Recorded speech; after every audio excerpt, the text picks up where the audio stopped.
Good afternoon, everybody. Welcome to Extreme Radio, built by MDI Construction Inc. Go to MDIConst.com or search them up on Facebook, MDI Construction Inc., for all of your commercial property needs. Spencer Tomset, James Shannon, and Trent Legate on a sad weekend for Titans football, but a fantastic weekend for 8-man football. And a lot of good games that we saw throughout here. And James is going to try and say something here. It's a sad weekend for Tennessee football in general, for whatever college you're a fan of, other than Austin Peay State University and Carson Newman, technically, which has Braden Holcomb, former running back for Franklin Christian Academy. So represent, boy. Yeah, well, he made it. Anyways, all right, so time to go over, as always, we go over the scores from the previous weekend, give our analysis on it, whether you want to hear it or not. Well, if you want to hear it, then you're tuning in, but if you don't want to hear it, then you should probably get away from whoever's playing this podcast for you, or stay for the ride. So, first place in the North, as of now, is to the Christian Community School Colts with a 50. Trent going big surprise, but with a 52-14 victory over South Haven. Now, Trent, you said this to me on broadcast, or off broadcast, or it may have been on one of the two. You said this to me on Friday night when we were at Lighthouse. You said, man, with the way this game's going, we should have called the South Haven Christian Community game. But it was a close game. They put up 14 points on Christian Community, which the only other teams that actually put up points on Christian Community were your boys, the Bowling Green Warriors and the FCA Falcons. So good of South Haven to actually put up some points on them, but the good news for them is they are not out of the playoffs yet. Their destiny is controlled in their hands in 2 weeks as they face Lighthouse Christian School at home. But in terms of the game that I had Friday night, I mean, it was just a very good game for Christian Community to kind of take that dominance in the North. Yeah, it was. Okay. Yeah, it was a good game for CCS. South Haven, I was expecting more of a fight. I was expecting it to end in like a one-possession game, but it didn't. I was expecting way more of a fight.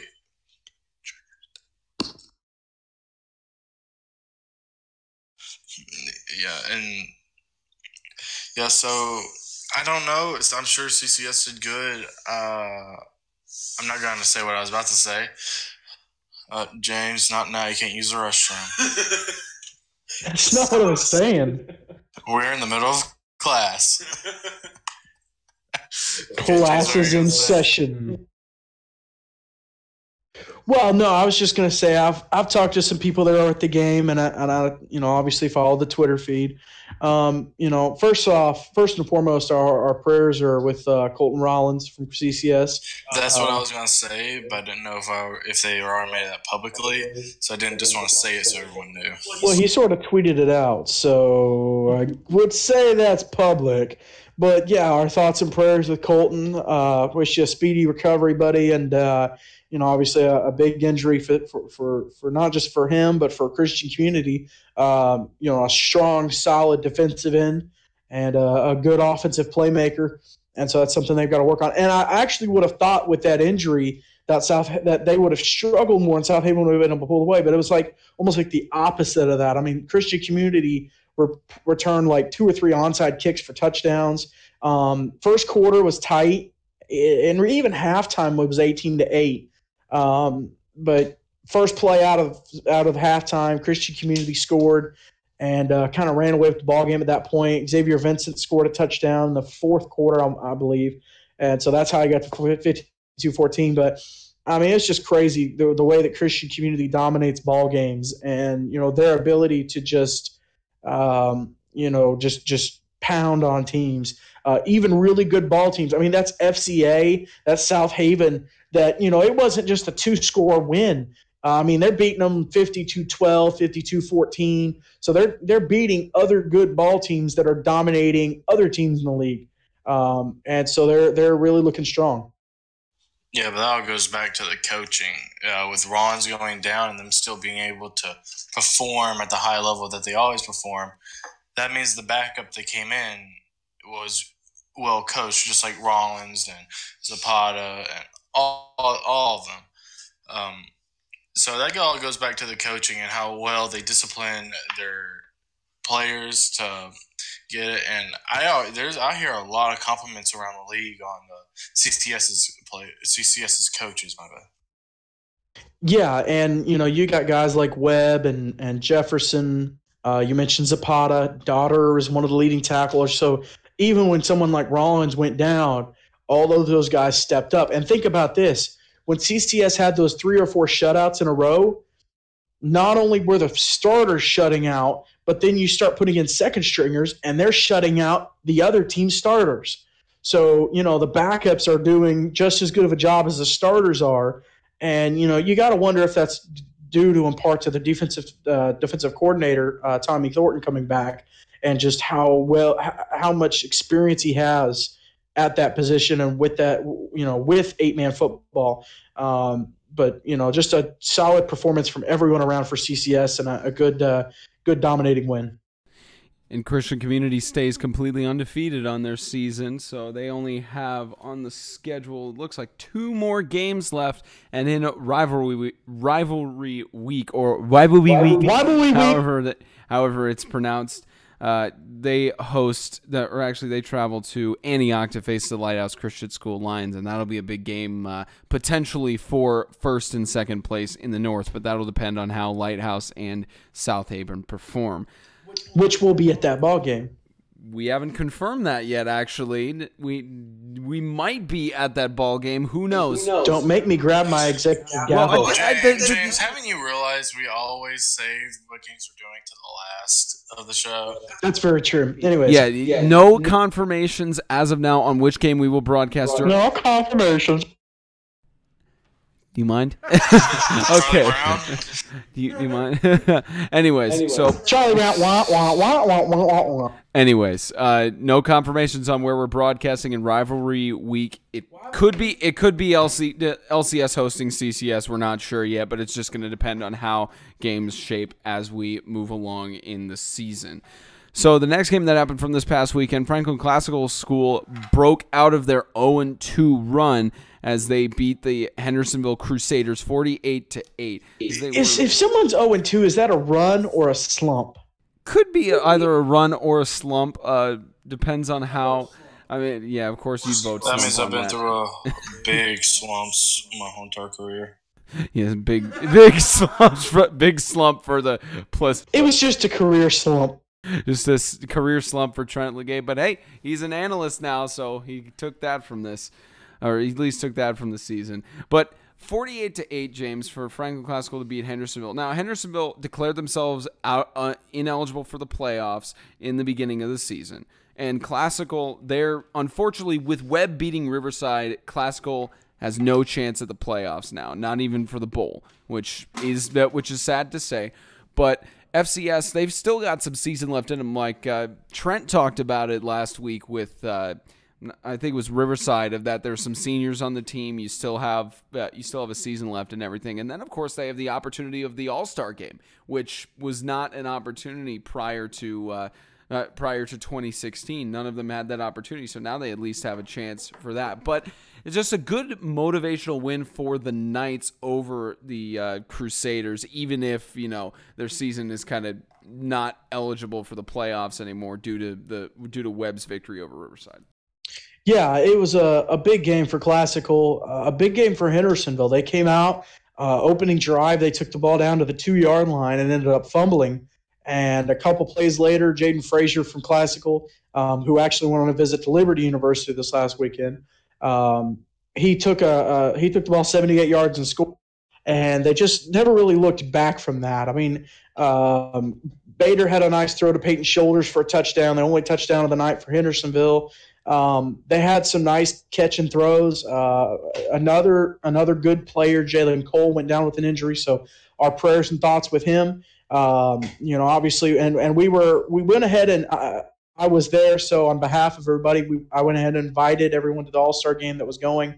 We have invited Daniel Meek from Hendersonville Christian Academy to be one of the head coaches, and Seth Witherington from Franklin Classical School to be the other head coach. And so we'll have to determine. We'll see who ends up as the coach for Team Legate and who ends up as the coach for Team Jones. But we're just really or Team whoever. Team whoever is the other player. But we're really excited about the All-Star game. But anyways, just a good, solid ball game for Classical. But Hendersonville at the same time, I mean, those guys are fighters. I mean, Coach only had, after that injury, he had 12 guys. And he's got some freshmen and sophomores out there playing up against seniors. And they were hanging in there with him. I really hated it all night that Josh Austin and Tanner Sturgis did not get to go one-on-one. I really hated that because they each dominated whoever was across from them, but they never faced off against each other that I saw. But they both had great nights. The quarterbacks did really well. Jalen Cole, before he had an injury, went down. He did really well, and Jaden Frazier as well. So those 6 guys have gotten invites to the All-Star game, and as the week goes on, we'll start inviting guys. And so if your coach pulls you aside from a practice, more than likely you're going to know what's up. But anyways, just a great ball game. James, if you get pulled off, you're not going to the All-Star game. Might be a slight chance you just get in trouble. That's very true. But I'm saying if your coach has his phone in his hand and I'm on speakerphone or one of us is on speakerphone, you probably know what's coming. So anyways, just be on the lookout for that. We're going to start sending out invites this week and getting the ball rolling and getting everything organized for that. And we're really excited. But anyways, back to the Hendersonville Classical ball game. Just a great ball game. I enjoyed 48-8. I still enjoyed watching it. And, it was a great ball game. I'm 2-0 on predictions right now. Okay, so was I. I was just saying, no need to be sassy. Well, we were both 2-0. No need to be sassy. Okay. As you do a little snap. Yeah, and it was a good ball game for both for Franklin Classical for that win over Hendersonville. The Webb School destroyed the Riverside Christian Academy Knights 47-14. Now, not fully destroyed because they managed to get 2 touchdowns on them. I know James is about to come in and be like, "That's not a destroyal." They defeated them. Well, James is on a huge laughing streak here, but the Feet defeated the Knights 47-14, which effectively ended FCS's hopes. As we mentioned earlier, that ended their hopes of getting to at least the bowl game or in the playoffs, because with strength of victory and how the conference would work, it would require everyone else in the conference to beat the Webb School for them to have that potential to go up to the playoffs. And to the redundant Department of Redundancy Department. Yes. Anyway, so Trent, for Riverside, they're still in that slump, and you talked about it last week of that the players shouldn't be discouraged. They should know that there are seniors on the team, and they need to try to give it their all throughout the rest of the season, of course. But that's a good positive thing they could take from facing the Webb School, who is potentially going to be first place in the South, because it's a tight race right now with them and FCA with that game coming up next week. So that's at least a good thing for them to look forward to with the potential first place team in the South of them putting up at least 2 touchdowns. Yeah, I'm not going to say everything I said last week. If you want to hear that, you can go back to our last show when I talked about it, because I spent a little bit on saying that. But for Webb, good on them. They're coming in kind of not playing all the games, like as many games as the other.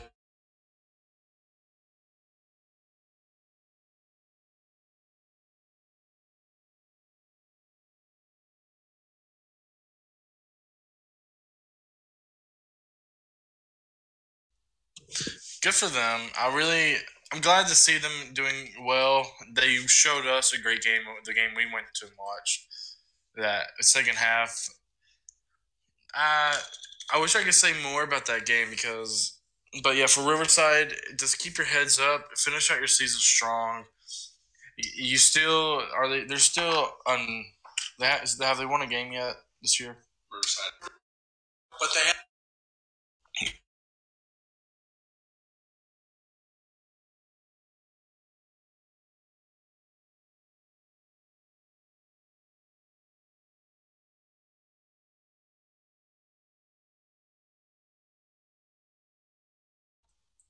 make this just a game that you need to win.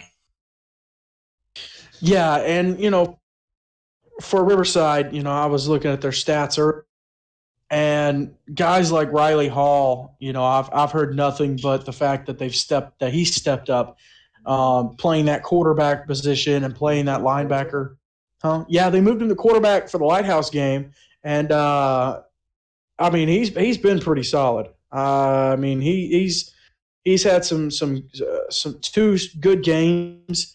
Obviously, they're playing good opponents with Lighthouse and the Webb School, but he's had a good ball game, a couple good ball games. John Trahan has been another guy that's just stepped up, and I'm trying to pull up the stats right now, but they just across the board they've had guys, and they have never really given up.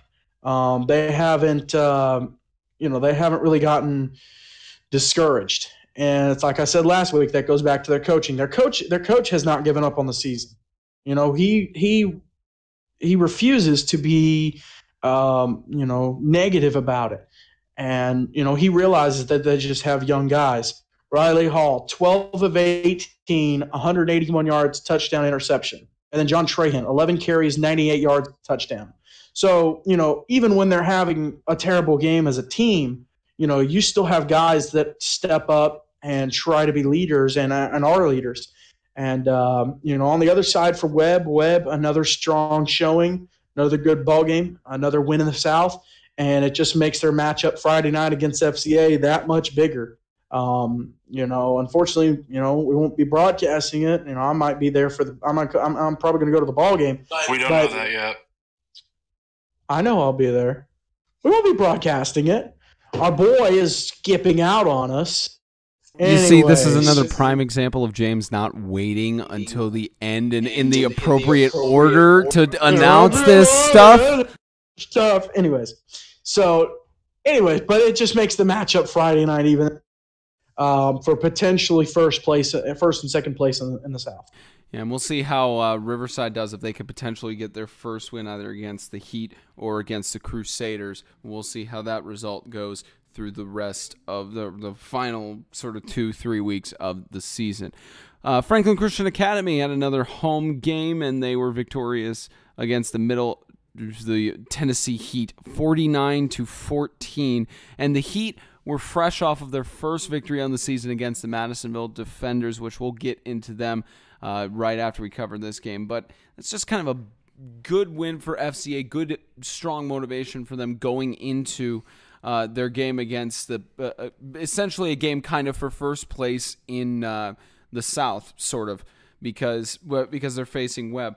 But it's good for FCA to have that motivation going forward, even if it's a team that is declared themselves ineligible for playoff contention around the third or fourth week of the season. So it's going to be interesting to see how FCA goes next week. But, a good victory for them, and good for the Heat to put up 2 touchdowns on the Falcons. Yeah, any week that you get a chance to play a ball game, especially against someone like the Heat, another team that has struggled, but they still have not given up. They still come out every week and fight. That's definitely a plus. And a solid win for FCA. And honestly, I would expect nothing less. In any lower of a score, and I would really be worried about the Falcons. But, a solid South win for them. A shout out to Brandon Weiner, of course, his mom tagging us in a post where after the game, before he even talked to any of his friends or anything after the post-game huddle, he ran over and talked to the I want to say it was Ryan Scott from the Heat, the quarterback. I guess he got hurt. And so he went over and talked to him and interacted with so a great guy, really good guy. But anyways, the Heat, like we mentioned with Riverside, they have a game coming up, and it's a winnable game for either one of them. And it's really going to be an interesting game to see because of how good both are, how much they've each been struggling, but at the same time, how much fight each of the teams have in them. And so, it's going to be a good, solid ball game. I don't know. I might go take that game in. That might be a good game to take in. But, Trent, what are your thoughts on it? We are talking about FCA versus Heat, right? Yep. Okay. Just want to make sure.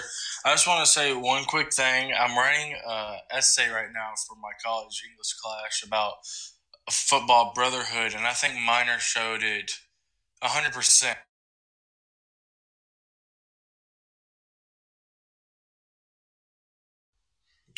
Yeah, it was just a class act by Minor, just doing that, going over there even after, the win before going, chatting to anybody. He went to him first. That's a class act, and that's something I like to see. Yeah, good sportsmanship on the Franklin Christian Academy side, and of course we've seen good sportsmanship for the most part around the rest of the season. A little bit of ejections and a little bit of unsportsmanlike conduct towards the beginning of the season, but as it has progressed, we've seen more and more guys reaching out and showing potentially a Walter Payton Man of the Year award for 8-man football coming soon. Who knows? St. Andrews Sewanee was scheduled to host the Madisonville Defenders yesterday at 4 in the afternoon, but that game, unfortunately, the Defenders had to cancel because Coach Danny Grass would only be able to take down, I believe, 8 or 9 guys out of the original committed. I think it's 14 or 15 he had on his squad. So unfortunately, they had to cancel their game there. And James, we've talked a little bit about this off camera and such. It's sad to see an independent team not really getting a victory, but also for guys to not be committed, because that's one of the core foundations of any football team is commitment for guys, putting the hard work in, being in the weight room, being ready to 100% commit and to try to keep their franchise strong. And this is the second year of Madisonville, so there's the first few years that you have to work things out and such. Like, we've seen this before with franchises in professional sports as well. They're trying to get everything together, make sure the system is right and everything along those lines. Well, I guess what we would be hoping for now is that Madisonville doesn't cancel out their season, and hopefully they'll be back next year as a franchise. Or who knows? They could co-op with another school, because we've seen that happen before just for the guys to have football. But at least the main thing we're hoping for right now is that Madisonville doesn't end their season here and plays their final games against South Haven and Bowling Green. Well, and I don't think they will. I mean, both of these games that they have left against South Haven and Bowling Green, they're both home games. So I think that'll make it a little bit easier for Coach Grass and Coach Jones to get kids to come out and participate. And, it is tough because, for the kids, for the coaches, if the kids don't show up to practice or don't show up for the games or don't commit to come, it's not like they can punish them, because then the kids are going to say, well, you know what? I don't need you.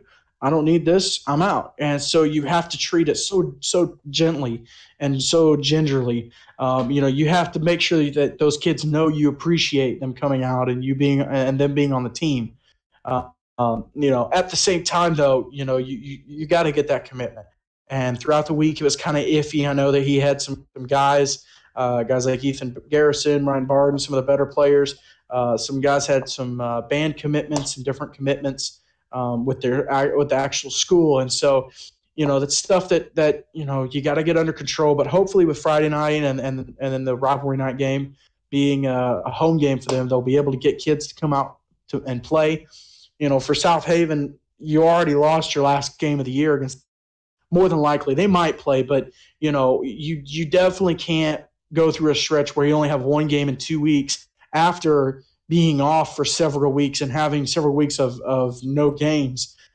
You've got to, especially coming off a loss to CCS, you have to have some games to build your confidence back up, which they can have with Madisonville. And then, if they handle Lighthouse or even have a good game against Lighthouse, that'll be a momentum builder for them to go into the bowl game and be able to be solid going into that. Now, if they lose the Lighthouse, they will go to the bowl game. I was about to say you were saying that in the sense of the South Haven good motivation for the bowl game, but also they play CCS. They would have a bye week, then they would play Lighthouse, and then it's on the schedule that they would be playing the Heat. But from what we've heard is that South Haven has stated if they make the playoffs, they're not playing that game against the Heat, and the Heat has also talked about scheduling to play Sacred Heart, who we haven't met. We've only seen with Christian Community and their jamboree and such. And there's Trent giving his opinions there, but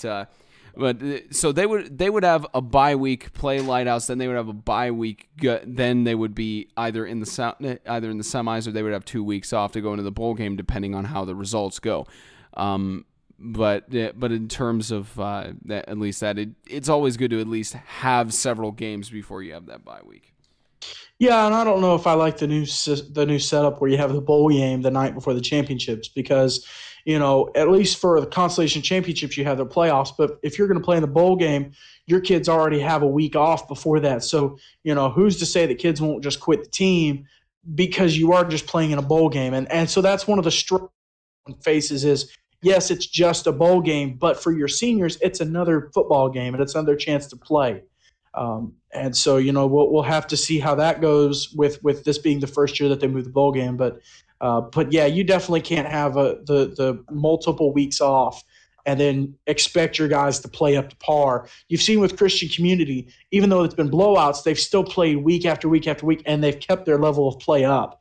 So, you got to wonder if it's going to hurt South Haven having multiple weeks off, and if they have even more weeks off, how that will affect. I was going to say one thing. So you think they're going to pull a Christian McCaffrey and just not play in their bowl game? I mean, because they have really nothing to lose, and it's a possibility. In just my opinion, I don't see anyone in the high school level not playing a game. Well, there were talks last year about potentially if not so much bowl game, but if guys would view the bowl game as important enough to play, and especially if you're going to get a chance to play in college, which not that many guys do, but if you get a chance to play in college, you have to weigh, hey, why are we playing this game, as opposed to could I take a chance on getting hurt and then not it affecting my college chances? Or if you're a basketball player, if you're a good basketball player, hey, this bowl game means nothing in terms of standings and everything. Now, for football guys, it means it's another game. But if you're a basketball player, then you're thinking about this as, hey, this is a chance for me to get hurt right before basketball season. Then I'm out the first few weeks, potentially the first half of the season. So, you would think that maybe it would be a week before, but we'll see who ends up in the bowl game, and then we'll see how many guys actually play in it. Well, in that case, then they wouldn't come to the All-Star game. That's very true, and that could be the case. And that and if that happens, that's no hard feelings. That's your prerogative. If you'd rather go get ready for basketball, that's cool. But being football guys, I'm biased towards football. But I just want to say one thing, and then we can get back to I just feel like with high school, it's a whole different thing with just quitting a team because of a bowl game. Because if it's still a trophy, my bad with my mic. Just to clarify, does the bowl game actually give you a trophy, or do they have a plaque for it? No, I don't think so. I don't think there's a plaque. I'm not sure. I don't think that is. There might be. I know the runners up get something. Yeah, third and fourth place, they do get their third and fourth place plaques, but that's the question of why have the bowl game if you're not going to get a plaque for it or some sort of reward? I don't know, but I mean it's another football game, so we'll have to see who plays in it and if any opts not to play in it. Yeah, and of course we have had this debate before on the show, and we had Isaiah Austin and Cole Warren on the show where you all had our takes on our opinions of the bowl game, the consolation and such, because there were talks in the scheduling meeting and some of the board meetings for the conference. There were members who were like, well, what's the point of the consolation game? It's third, fourth place. There are teams that don't like it and such, and there were talks about it, and to my knowledge, the general consensus, at least, because we talked with Jenna Jones, the league administrator, before we did the second half of the Webb FCS game, and she said it was kind of the general consensus in the room was that they were more supportive of third and fourth place in the bowl games in there because it was all about the players and not the coach's prerogative and such. So they at least, and again, we've already had this debate on the show. We had a whole show about this months back, but I mean, it's still interesting conversation to talk about since times do change, of course. Well, not to labor on it, but it's something that Scott Dorsett brings up whenever he talks about it. Is like we said, for seniors, it's another football game. It's a chance to play another ball game, and for guys, I know Trent, for you, if you would have gotten a chance to play in a bowl game, even though it doesn't mean anything standing wise, it's still another ball game. It's a chance to play with your brothers again. It's a chance to participate for your team one more time, kind of like the All-Star game. It's another chance to play. And so, it's that's what it comes down to. But yeah, they brought up,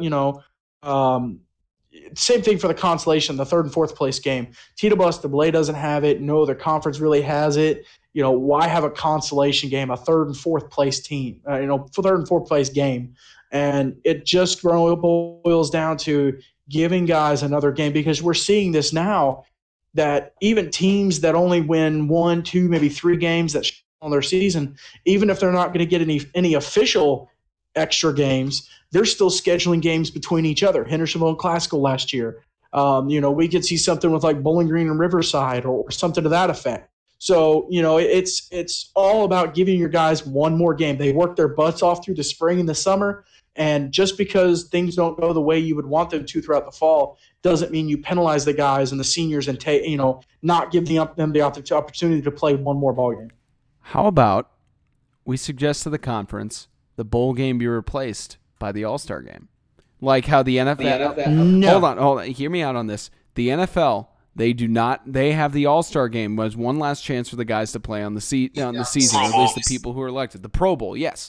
So why not the All-Star game for us? That be the game that replaces the bowl game. Now, not in its current format, because I understand how having the All-Star game the night before the championship and such, that would be iffy. And of course, there is the issue also with the NFL, the All-Star game being a week before the Super Bowl. The guys who are selected there who are in the Super Bowl, they can't play in the Pro Bowl. So, but why not have the All-Star game maybe as we do the week after the championship, but have it replace the bowl game as one more chance, so that there's no bowl game or consolation game that some guys are worrying about. Well, why are we playing this? Because I think that guys that really love football and the guys that are on the team giving it their all, they don't mind playing in the bowl game. They want to play in the bowl game. They want to play in the consolation game. And I like I said again, guys like Trent played for Pleasant View. Pleasant View struggled every year he played. Even last year, they struggled. 3-8, baby. But he would have appreciated and he would have enjoyed, if Pleasant View would have gone and scheduled another game that week of the semifinals, against someone like Riverside or another ball team that they played that was close in their record. And maybe that they didn't get the chance to play, or that they had a really good ball game against earlier on the year. Maybe someone like Bowling Green. It's another chance for guys to get balls. Or South Haven, yeah, they could have played. Which last year at that point, though, I think South Haven was pretty much done with football, ready to move on and get past the injuries. But anyways, we got to move on to the next. Yeah. Well, actually, those are all the games we covered. We were gonna have Corey Davis on the show. Bowling Green Lighthouse. You're right. I forgot to put that score on there. You're right. The game we broadcasted, and you forgot to cover it. To be fair, you're right. You're right. I'm only human after all. And to be honest, it wasn't really that much of a game. Well, we'll get into that in just a few moments. Wow, is that coming from the Bowling Green? Well, let's see. Oh, you know what you did? That's why you forgot to put the Lighthouse. No, you didn't. I was about to. So, excuse me, 58-20. The Lions beat the Warriors of Bowling Green. Now, Bowling Green, it was a night of upsets for two teams. For the Knights, their bowl chances even eliminated because of Webb beating Riverside, and Bowling Green, their playoff chances or bowl chances eliminated because of losing to Lighthouse. So, and we talked with Coach Duan Sharp after the game as well, and we asked him, like, what are you telling your guys going forward with your bye week and then that big game against South Haven up in Springfield? And he said, one game at a time, just tell our guys to focus on our game and fully go through with that. And, I mean, it's sad for Bowling Green, and Trent Bowling Green bias, he's going to say something. But, Trent, it's sad for Bowling Green because they don't have any more bowl eligibility. But it at least gives them the motivation to try and finish their season strong, as they have a bye week as well. And then they go to Hendersonville and then go to Madisonville to finish out their season. Yeah, I'm going to speak on Bowling Green's part for the first off. For Bowling Green, they can't really look at this as a completely terrible thing, because now that they have no chance of getting the bowl game now, they have to focus on next season. And I'm going to say that with I'm going to try to remember.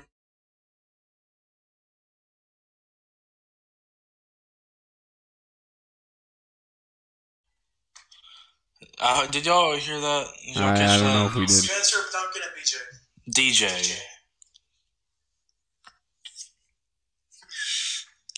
Yeah. Go ahead, Trent. Come on. Yeah, and them seniors, I know I think they've loved their season. They love playing with their brothers, but as a coach standpoint, now you got to look at you.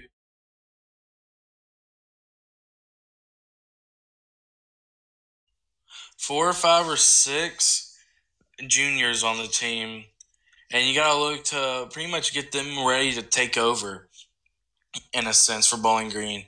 And I know, I think we kind of have to speak about it. The secondary, and maybe some, Spencer, you can speak on this too, just some bad time throws and stuff like that by Tanner.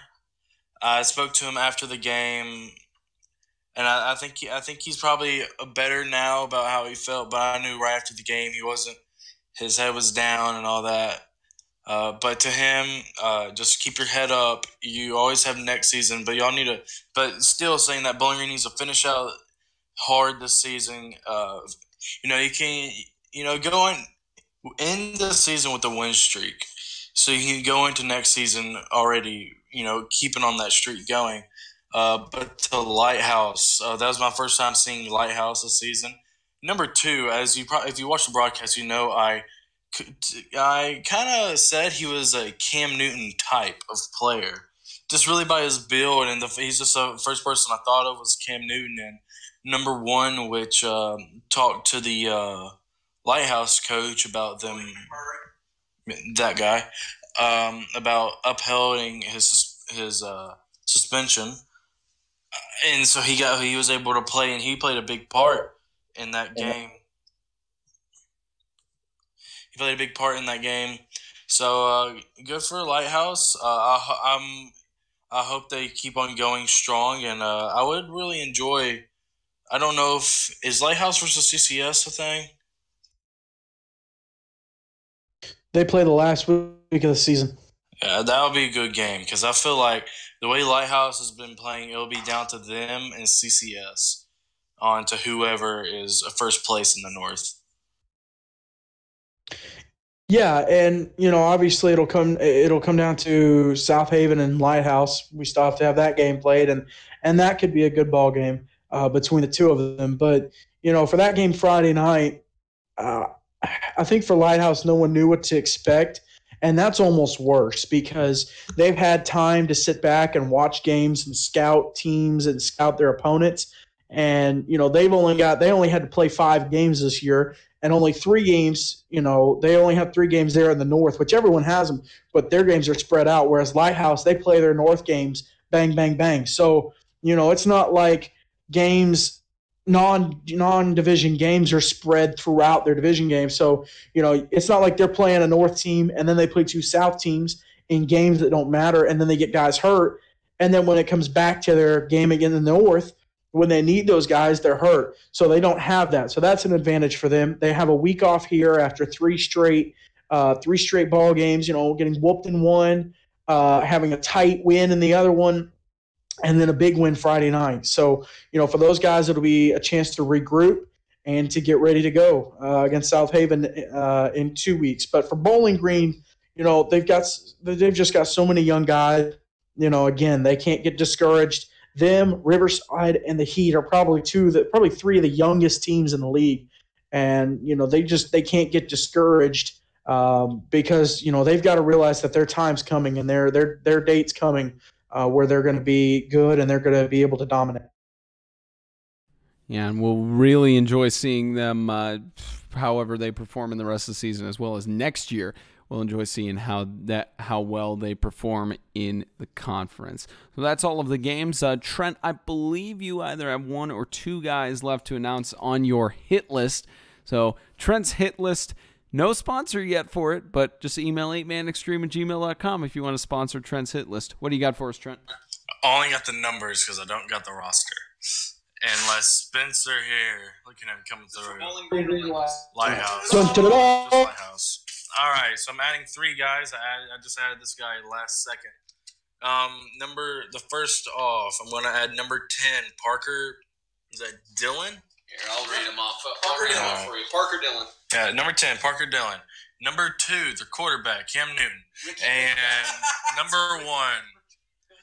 And number 1, Malik McMurray. They're gonna add. So you got a NFL superstar and Cam Newton on the hit list now. You're not gonna add anybody from Bowling Green, Homer? Oh, actually, yeah, I am. Come on! I'm gonna add Gage, number 7. I don't think I had him priorly on my hit list, so I'm pretty sure him and the rest of the roster was on there. Okay, well, if you want to do that, I'm gonna add Cooper. I'm gonna add Joel. I'm gonna add, Braxton. He's on the bench, but I'm gonna add him. Yeah. Okay. Why don't you just go ahead and throw Ben Thomas on there? Yeah, I guess to clarify the name. I guess to clarify that it's called Trent's hit list because the people get hit so hard that they're put on the bench. Hey, listen. We need to get our buddy Jonathan Thompson brought this up. We need to get a clip of Chris Jericho whenever we bring up your hit list saying, "You just made the list." Oh, speaking of Jonathan Thompson, what's our record right now with them on predictions? He has not updated me. I know we were winning by 1 game. Oh, it's close. I do not have the brain power to update it. So I think we're tied. We might have tied. I might still be a game ahead. I'm sure he'll update it Tuesday night on Tennessee 8-Man Weekly, his podcast he puts out. So be on the lookout for that. We'll retweet the link for it. Yep, and we'll still enjoy that competition, even if it's a really intense, close competition right now. Enjoy winning the competition. I do just gotta say one more thing. I forgot about this person. I don't have my hit list with me, so I don't know if I added him yet. But he probably was the number 1 person on Bowling Green. This is for real this time. I'm gonna add Spencer Bard, number 20. You the real MVP. Yes, he looks like he is on Trent's hit list. Okay, Corey Davis, it doesn't look like he's going to be joining us on this show, unfortunately. I can't believe we're getting the rookie wide receiver. So it looks like we don't have Corey Davis. So we will probably see him next week. So the predictions for this week's games, we've got a few teams on bye. Next, not this week, but the week of October 13th is going to be a really dead week because there are only 6 teams in MTAC active. But this week we do have a good amount of games that are going on right now. And to clarify, James said it at the beginning of the broadcast, which he shouldn't have, but we'll go ahead and clarify here. We will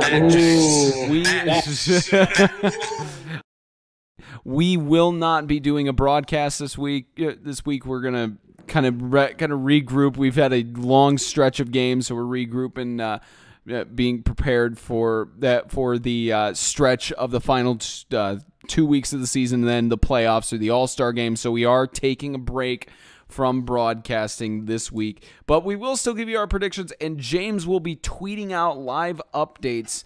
I believe from he gives me a shot. If Eli says I can. Wait, Eli? Me son. Oh, okay. Wait, you can send out. It's 140 characters. I will send out the final scores. You can tweet live updates. Okay, so James probably not tweeting live updates. Hear your what? Yo, I'm just letting everyone they can hear what I have to deal with on a daily basis. Yeah, that's fine. Not necessarily for him, but for you, yes. At least they don't have to see what I have to look at on a weekly basis. Technology. Oh! The know what I Anyways, said? yes, they did. They did. Yeah. Anyways, okay, so predictions. South Haven travels to Madisonville to face the Defenders. Now, as of now, the game is still on, and it's a home game for Madisonville, so likely it'll be easier for them, and more likely they won't cancel it, even with 8 players. But it's a non-conference game. It doesn't affect anybody on the playoffs here, and with the way Madisonville's played and the way South Haven played against Christian Community, it's hard to see if Madisonville can make an upset here, but they've played well at home as far as we've seen. Their last home game, I believe, was against it was the Hendersonville game. Okay, then you have it marked wrong here on the roster with the Heat. It's the Heat on the 23rd of September, so you got it wrong on the helmet schedule there, James. But their last home game was against Hendersonville, which they had a decent game, at least in the first half. I believe it was by 2 points. But it was a decent game there, so they have a little bit of an advantage at home. But it is hard to say that Madisonville will put up a good fight against South Haven with the way they played against Christian Community. But upsets can happen, James. They can, and I wouldn't say that it would be hard. I mean, they'll put up a good fight. They'll put up some scores. And, with it being a home game for them, I think they'll have some good guys out. They've got a great offensive and defensive line. I mentioned Ethan Garrison, Ryan Barden. Those guys are solid. I know both of them are on your hit list, Trent.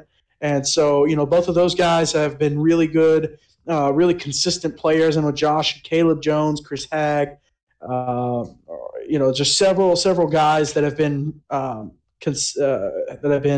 faithful. What is it? Eddie Brown is one of the guys on your hit list. He's been faithful. So, just a lot of guys that have contributed and that have been consistent for them. And I think that they'll show up Friday night. They'll have a good ball game.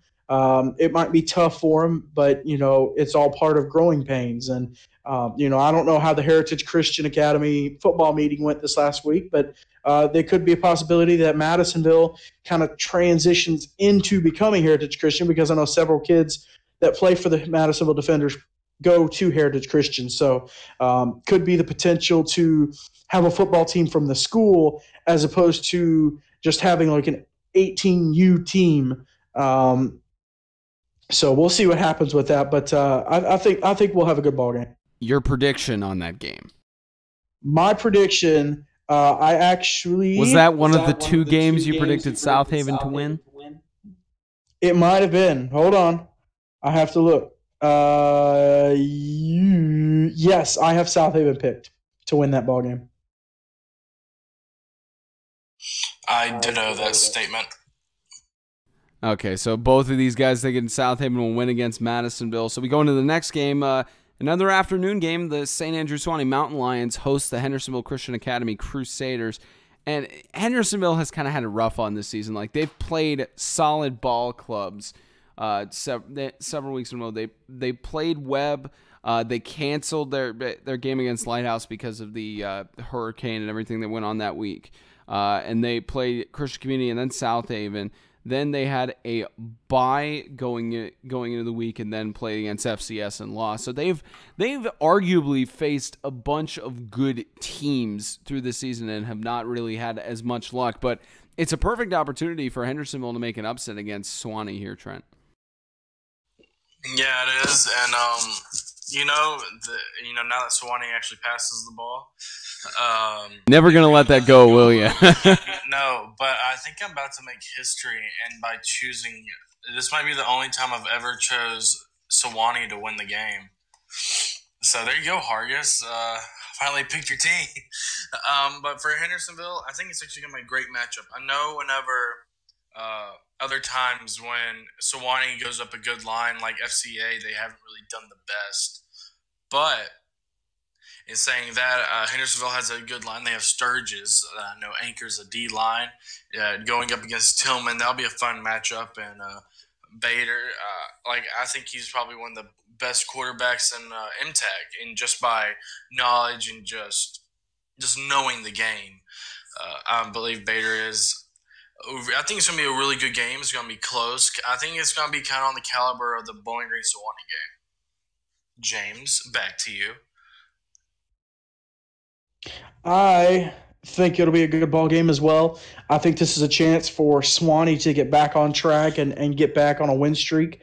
Hendersonville, they've played tough and strong throughout all these games. I mean, even South Haven and Classical, putting up 40 and 48 points respectively on them.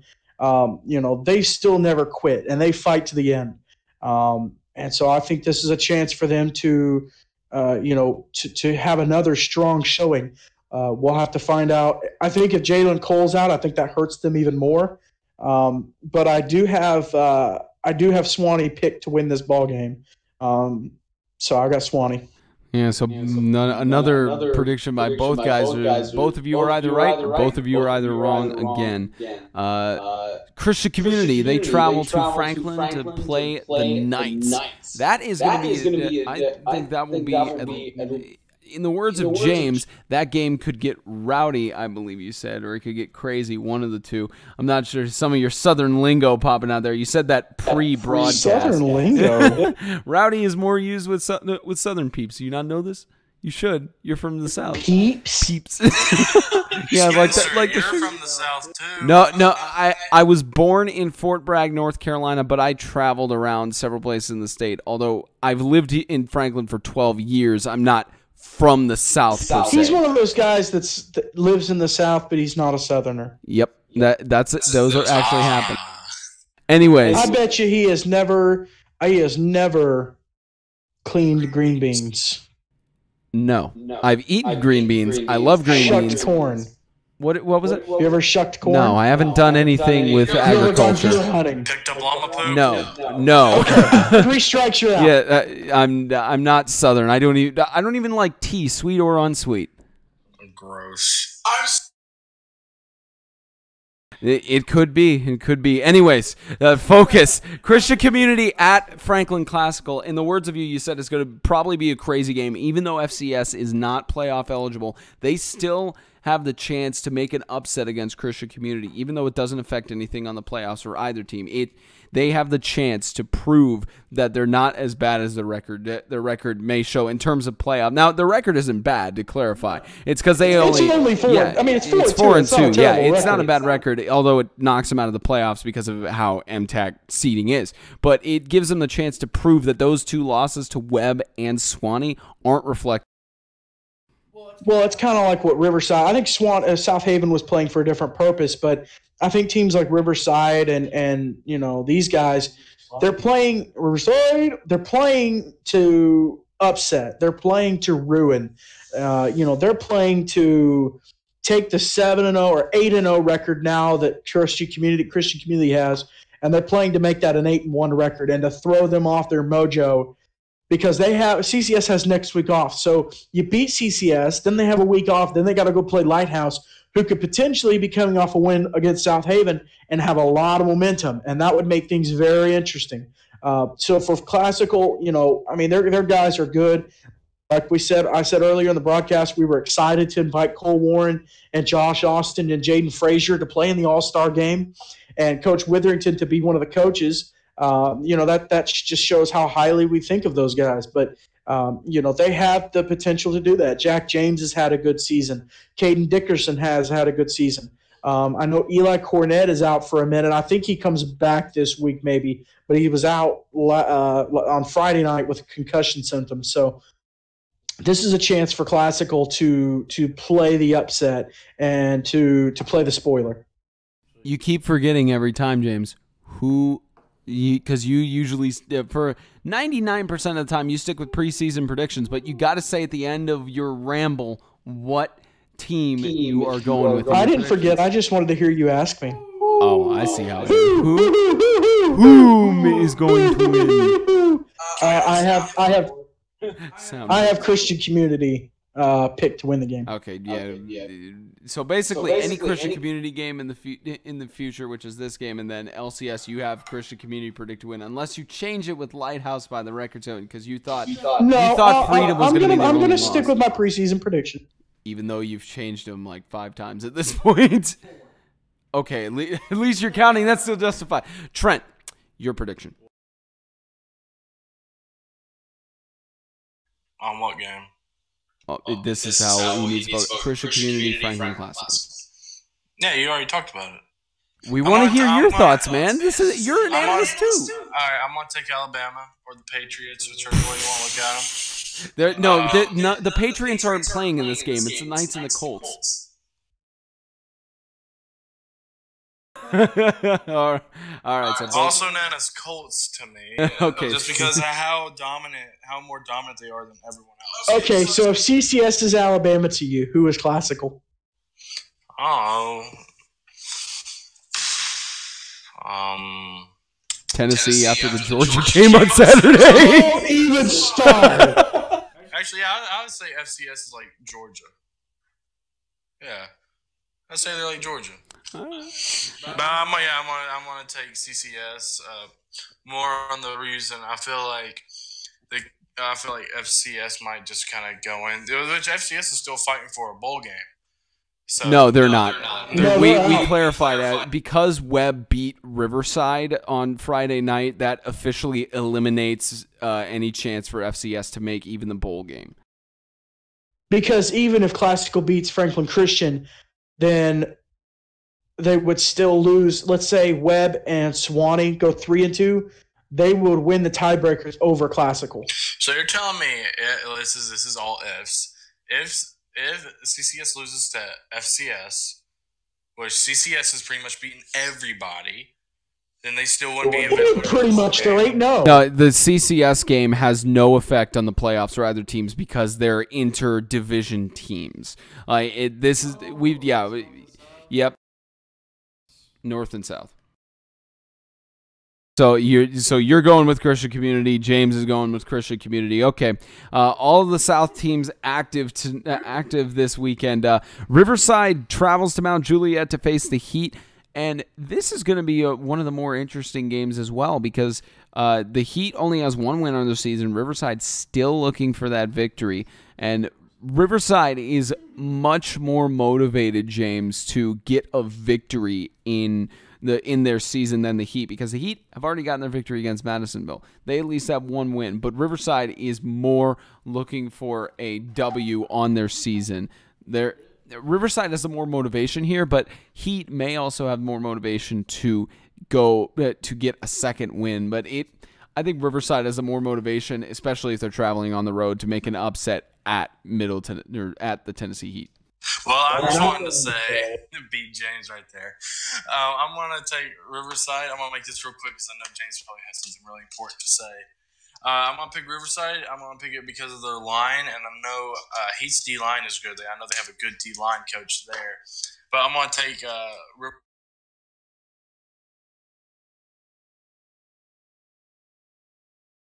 Pick somebody else. I have Riverside picked. I picked them first. Somebody else? You mean pick the other team? Let him do it. Let him stick with his picks. You pick somebody Let him else. stick with his picks. Hey, you know what? last week I helped you because I made you pick the Lions. So you're gonna help me this week. So I'm gonna pick the Heat. Even though usually I go with the underdogs, air quotes, the team that usually doesn't have the better record. I'm gonna take the Heat then, since James is making me change it. All right, so we're split down the middle for those predictions as well. So we've already gone over the Lions. The last game that is occurring on Friday night that we were scheduled to broadcast, but we will not be, is essentially as of now a battle for first place. Webb travels to Franklin to face off against the Falcons. The co-champions are battling once again due to the controversies that happened last season. The co-champions are facing once again. Now, the Webb School, they have their at least motivation of they're undefeated. FCA is undefeated in conference, and Webb only has their one loss on the season to New Life when they traveled down to Alabama, which that was an out-of-conference game, didn't have any effect on the season. And, of course, FCA traveled down to Alabama as well to face the Freedom Cowboys. They lost, didn't affect them on the season, but they did lose to Christian Community in their third week, which was 60-22, if I'm remembering that score correctly.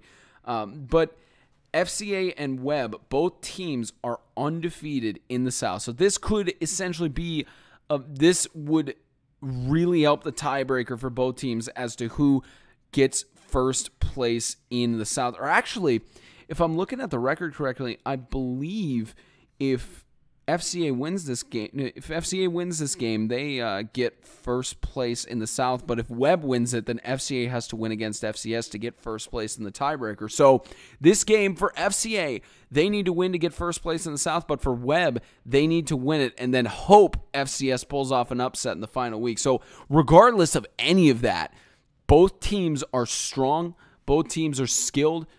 We even saw that with the 50-48 victory of Webb over FCS. So we fully know that this game is going to be good, and that's why James is going to be there and at the CCS Classical game because they're right across the street. But it's a good game at Jim Warren Park, James. Yeah, I'm looking forward to it. And you're talking about the standings. FCA is 3-0. Webb is 2-0. Now Webb still has the Tennessee Heat and of course FCA, and then Swanee left to play. Franklin Christian just has the Webb and Swanee. Now, and one thing we do need to make sure about, I don't think we have clarified it yet. I'm not even sure if the board has clarified it yet. Do the regular season games that South teams play against the Heat and or the Crusaders, does that affect them on their playoff record? I am not 100% sure. Now, nothing against the Heat, but even if it does count, I don't think that it would affect anything because the top 4 teams are all going to have either have beaten or will beat the Heat. On the outside chance of a Heat upset over Webb next week, but if Webb beats Franklin Christian and beats the Heat, then it comes down to rivalry night. Franklin Christian and the Webb School will be 3-1. Franklin Classical is 2-2 currently at the moment, and then Swanee is 3-1. So you'll have Franklin Christian, Webb, and Swanee all at 3-1. Franklin Christian has the tiebreaker over Swanee, but then Webb will have the tiebreaker over Franklin Christian. Right, because they will. That's right. They would if Webb beats FCA Friday night, then Webb will have the tiebreaker over FCA, and in the chance that FCA and Webb both win on rivalry night, because then Swanee would go to 3-2, they would play in the bowl game, and both FCA and Webb would be 4-1. But whoever wins this game Friday night, if that happened, now if FCA wins Friday night, then they're guaranteed first in the South, unless Classical upsets them. And Webb beats Swanee, and then you're 4-1, but Franklin Christian has the tiebreaker. But if Webb wins on Friday night and all that happens, they're 4-1.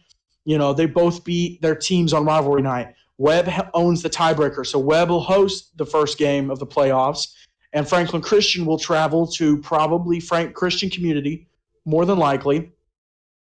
And then the number 2 team in the North, which would be Lighthouse or South Haven, they'll travel to Webb. Which if it's South Haven, that would be interesting because South Haven's never played Webb. So that would be pretty cool to see that matchup. And then, of course, you would have either South Haven or Lighthouse playing Swanee, which if South Haven played Swanee, that would be cool. But that's where we sit right now. It's pretty confusing. But let's just say Friday night is a massive, massive ball game. I hate that we will not be broadcasting it. But I'll be there. I'll be checking it out, and of course, we'll get the updates to you guys and get the final scores. I know you should be saying it, but you hear me say it. James, who do you think's going to win that game? I have Franklin Christian picked to win the ball game. But it is a toss-up in your opinion, correct? It is very much a toss-up game, but I have Franklin Christian. All right, Trent. I think we would all agree that would be the extreme game of the week, wouldn't it? It absolutely would if we were broadcasting it. That's why we were scheduled to broadcast it, not just because they were co-champions last year, but how the season is shaped. It quite literally is the extreme game of the week, if not of the year. Exactly. Yeah, but see, I was going to pick FCA, but don't touch me. I was gonna. That's not what it sounded like.